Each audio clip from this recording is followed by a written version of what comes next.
ఎడారిలో సెలయర్లో నవంబర్ 11వ తేదీ గడ్డి కోసిన బీటి మీద కురియు వాన వలను భూమిని తడుపు మంచి వర్షం వలను అతడు విజయము చేయును.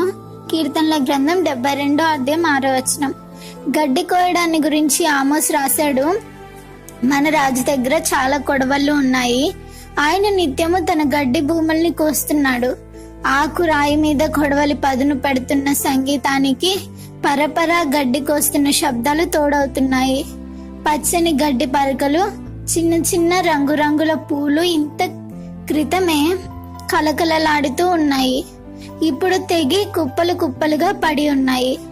మానవ జీవితంలో కూడా బాధ అనే కొడవలి, నిరాశ అనే కత్తిరింపు రాకముందు మనం చాలా ధైర్యంగా దర్జాగా నిలబడి ఉంటాం.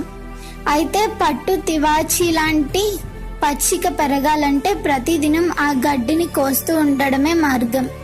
దేవుని కొడవలి మన మీదికి రానిదే మనలో వాత్సల్యం, సానుభూతి, గంభీరత రావు.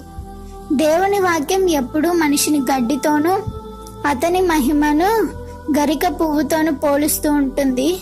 గడ్డి కోసినప్పుడు దాని లేత పరకల్ని తెగి పడినప్పుడు పూలు పూసిన చోట అంతా సర్వనాశనం తాండవమాడినట్టు అనిపించినప్పుడు అదే మెత్తగా వెచ్చగా వాన చినుకులు పడవలసిన సమయం.